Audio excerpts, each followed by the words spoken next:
내가 100억이 있건 1000억이 있건 조가 있건 그 사람 라이프가 달라지면 안 되죠. 그 부자가 아니에요. 내가 이 돈으로 더 좋은 세상으로 만들고 싶다. 그렇게 한 사람이 많을수록 그 나라는 건강하죠. 돈으로부터 자유롭기 위해서 무슨 사업을 해야 될까? 이거 하면 돈이 될까? 그걸 항상 생각을 하는 거예요.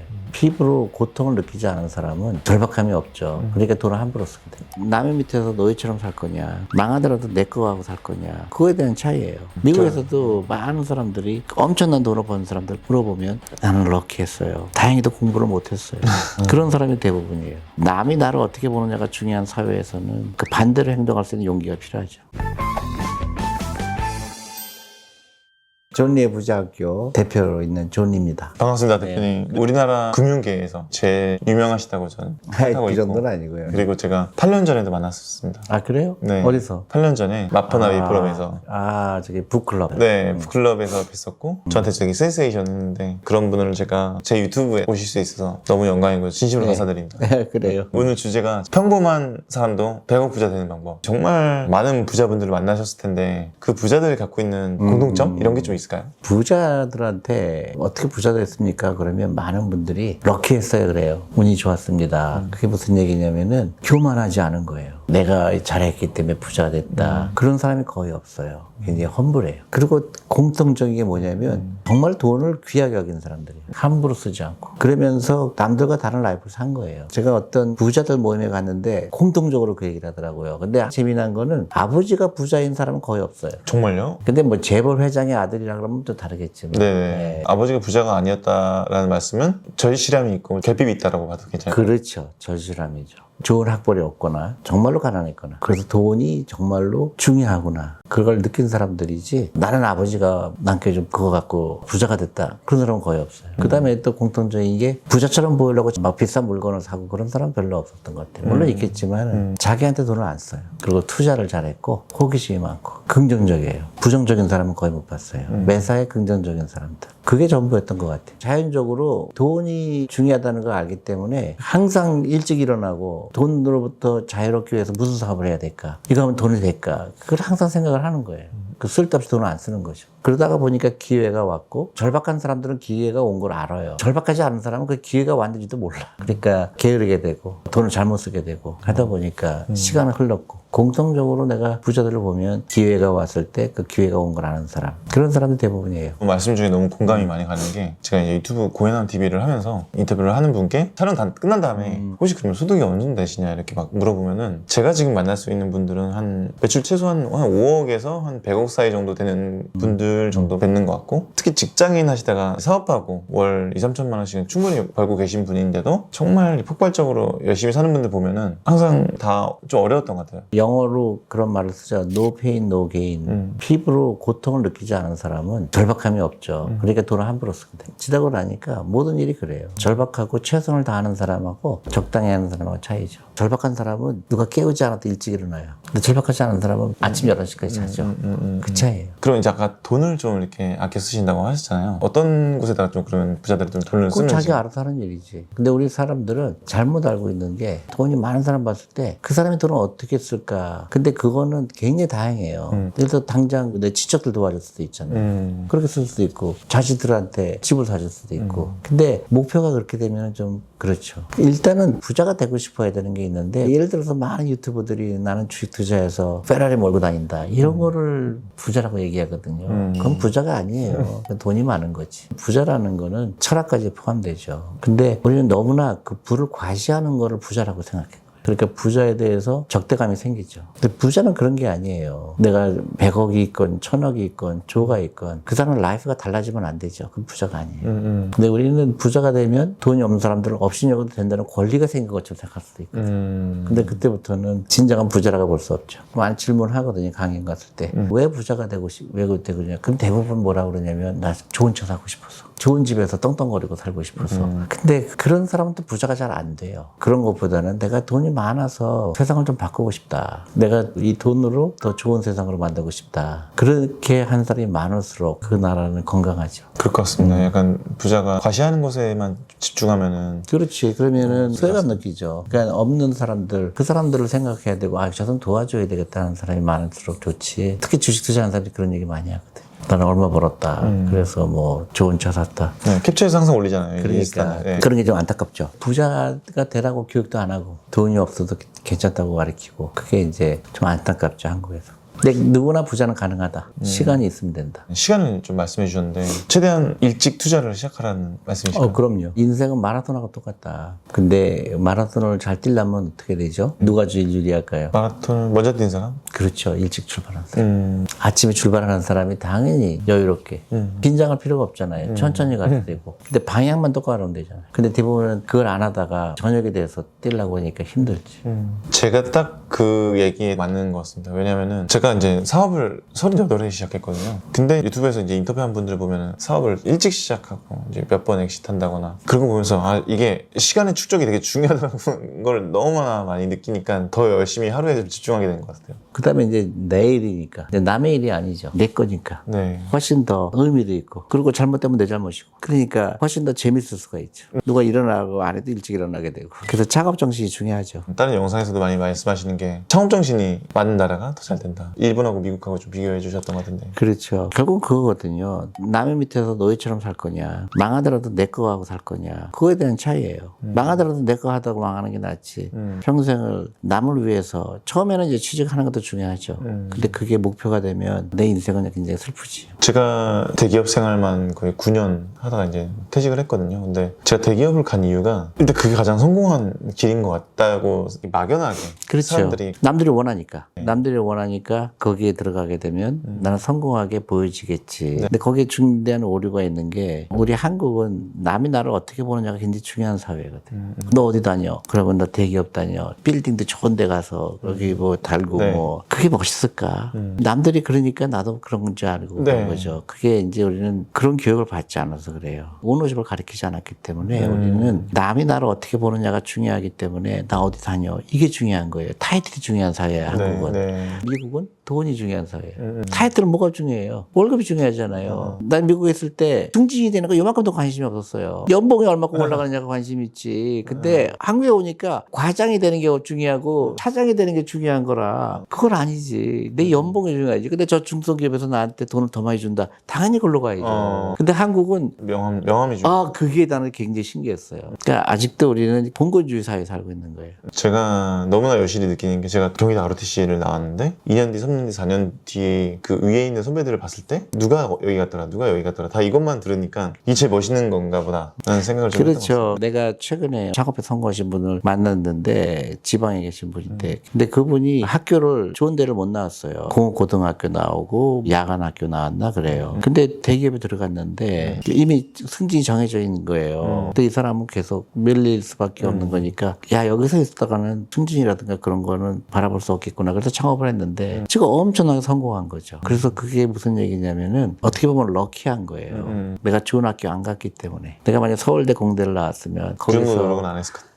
노력도 안 하고 뭐 이사 됐겠지, 사장 됐겠지. 그렇지만 월급쟁이는 똑같죠. 그래서 그런 분들은 내가 좋은 학교 안 나온 게 럭키한 거예요. 미국에서도 많은 사람들이 엄청난 돈을 버는 사람들 물어보면 나는 럭키했어요. 다행히도 공부를 못했어요. 그런 사람이 대부분이에요. 남이 나를 어떻게 보느냐가 중요한 사회에서는 그 반대로 행동할 수 있는 용기가 필요하죠. 방금 말씀하신 부분 좀 들어보니까 그게 생각나네요. 갑자기 마스시타 고노스케, 일본의 경영의 신이라고 불리는 그분이 몸이 약해서 내가 몸 관리를 잘했고 공부를 못해서 다른 사람의 이야기에 귀 기울였고. 당연하죠. 돈이 없기 때문에 돈의 귀형을 알게 되는 거고 그게 진리죠. 그래서 사실은 제가 어머니 아버지가 다 공무원이시거든요. 그러니까 저도 나름 사업을 하기 때문에 정말 하루하루 좀 되게 열심히 살고 있는데 근데 만약에 제가 넉넉했거나 아니면 서울 집을 좀 증여받았거나 하면은 회사 다녔을 것 같습니다. 여유가 있다면 나올 이유가 없다고 생각하거든요. 근데 꿈이 큰 사람은 나올 수밖에 없죠.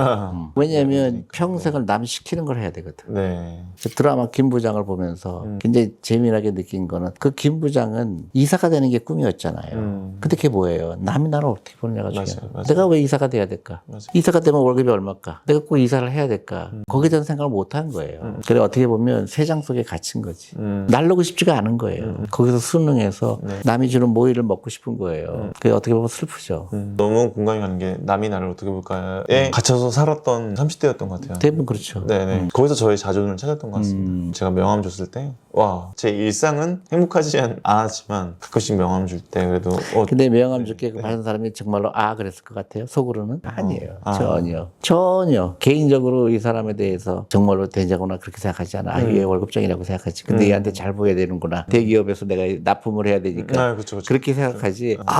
그렇지 않았을 거예요. 속으로는. 타이틀은 그 안에 있을 때나 그렇지. 밖에 나오면 전혀 아니잖아요. 맞아요. 그래서 제가 저란 사람이 중요할까 아니면 저의 타이틀이 중요할까 내가 속하는 회사가 중요할까 내가 이 회사의 명함이 없어지면 어떤 사람으로 이제 기억될까 본질에 계속 들어갔던 것 같아요. 물론 막판에는 제 꿈이 여기서 전현퇴직하는 것이었을까 내가 정말 바라던 인생이었을까 했을 때 그게 아니었기 때문에 과감하게 좀 나올 수 있었던 것 같아요. 후회는 안 하죠. 후회는 전혀 안 합니다. 그러니까요. 네. 제가 이제 2년 조금 넘었는데 너무 힘들었거든요. 회사 명함 없이 살아남는다는 게 제가 아직 내공이 없어서 그런지 진짜 많이 무서웠는데 그렇지. 무서울 수밖에 없죠. 근데 그거를 극복하면 훨씬 더 재미나는 라이프가 기다리고 있죠. 네, 그거는 너무나 확실한 것 같고 제가 저한테 하루를 좀 선물하는 느낌?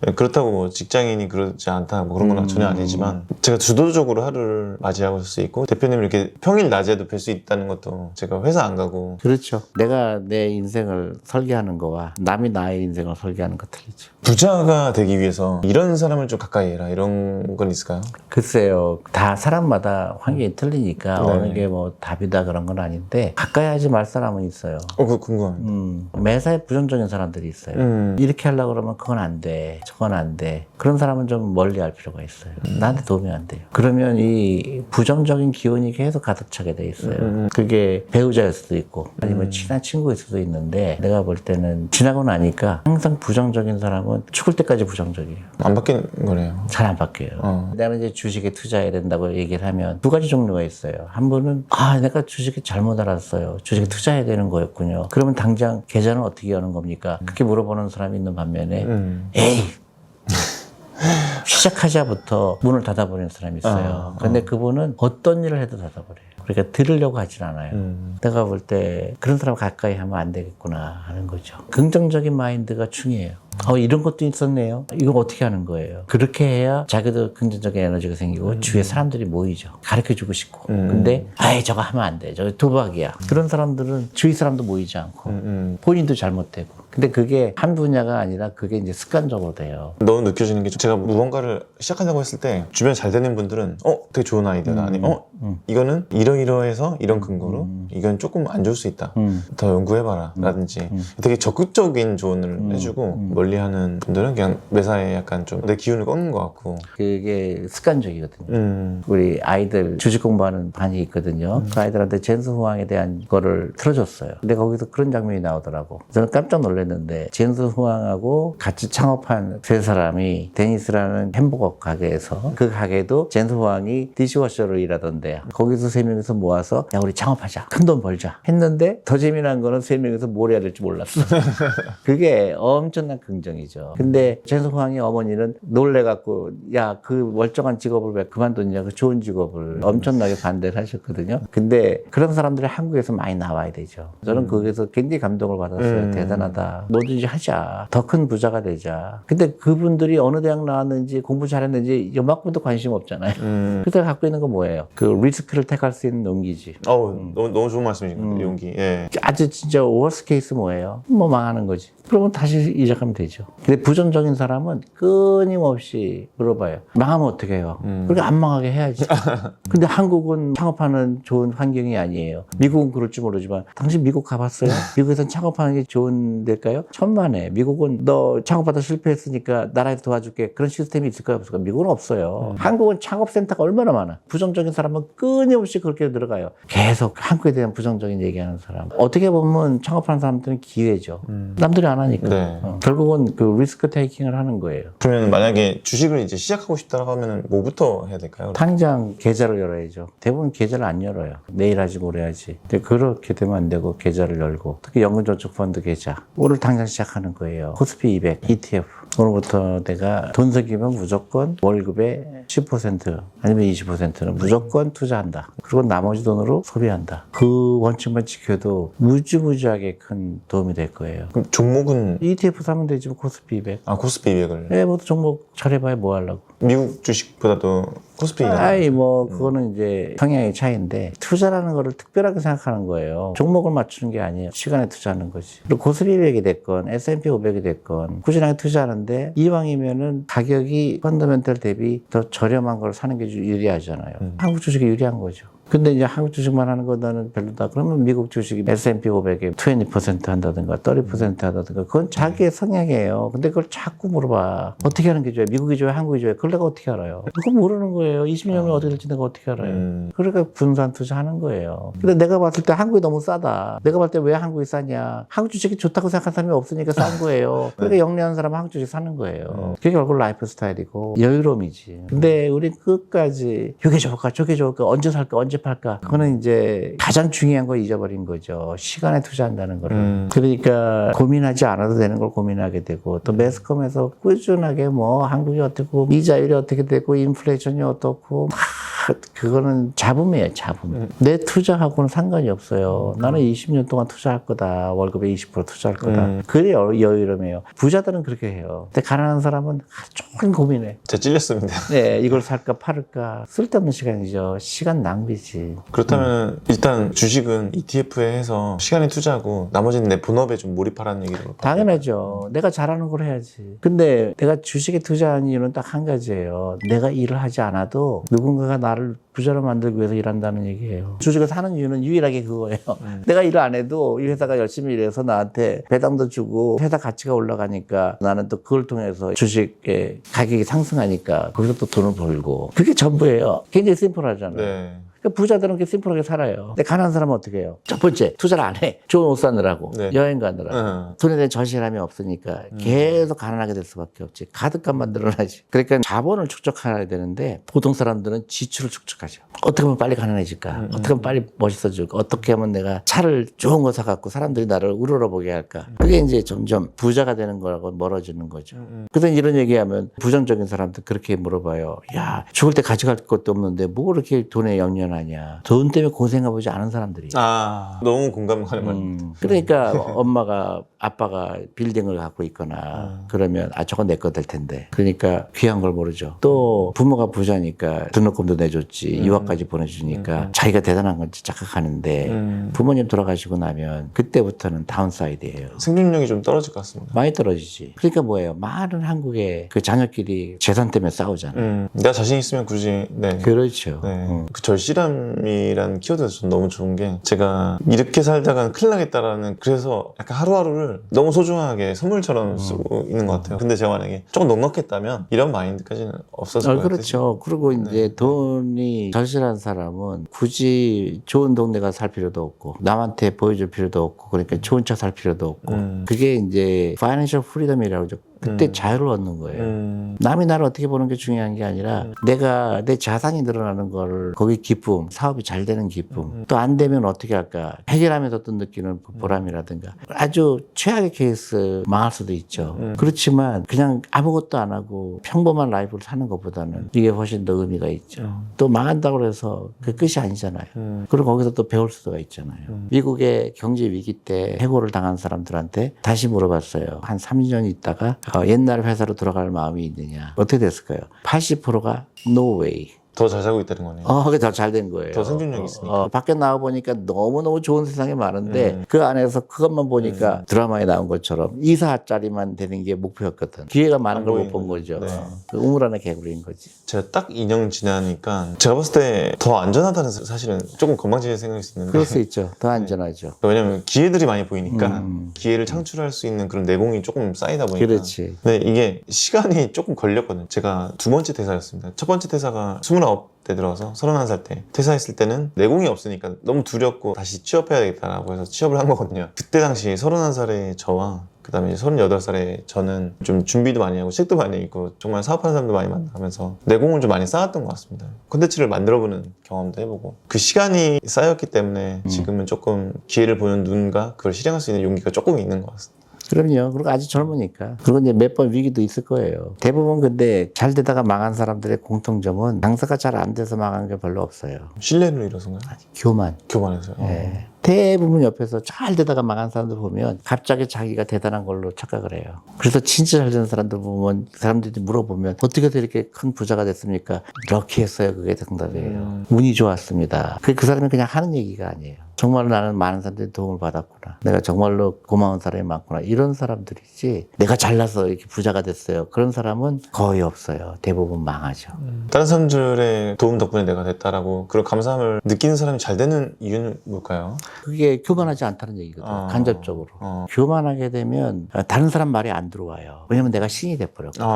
근데 많은 사람 보세요. 한국 기업들도 잘못된 케이스 보세요. 대부분 내가 잘나서 잘 된 거지. 그럼 남을 무시하거든. 나는 성공한 사람이야. IMF 때 많은 기업이 넘어갔잖아요. 왜 넘어갔을까요? 대부분 2세 때 넘어갔어요. 2세들이 자기가 잘난 게 아니고 아버지가 잘 됐는데 즉흥적으로 결정을 내린다든가. 그게 이제 교만이죠. 미국에서도 금융기관들 도산하는 거 보면 다 교만이에요. 그 미국의 경제 위기가 온 것도 그 당시에 월스트리트는 무지하게 교만했어요. 월급이 너무 많으니까 몇백억씩 월급을 받으니까 지가 잘난 줄 아는 거지. 대표님이 시간을 되게 이제 중요하게 생각하시기 때문에 이제 부모님 교육까지 가시게 된 거예요. 육아 교육. 안타까운 게 우리 한국의 아이들한테 부모님들이 부자다라고 안 가르쳐요. 그죠? 공부 잘하라고 가르치잖아요. 그래서 대기업에 들어가면 성공의 방정식으로 알잖아요. 제가 딱 그렇게 그 퀴즈입니다. 그러니까요. 근데 거기까지도 좋은데 그렇게 되기 위해서 너무나 많은 사교육비를 지불하잖아요. 이걸 가르쳐줘야 되겠는데 어렸을 때부터 아이들한테 공부 잘하는 것보다 부자 되는 게 더 중요하다. 창업 정신 가르쳐주고 그렇게 하려면 어렸을 때부터 투자를 가르쳐야 되고 그래서 이거를 차리게 됐어요. 근데 전 이제 제 또 궁금한 포인트였는데 사실 이미 많은 자산을 이루셨는데 이 수강료도 제가 아까 잠깐 봤거든요. 20만 원 이렇게 하는데 대표님은 제가 느끼기엔 돈 때문에 하시는 건 아닌 것 같거든요.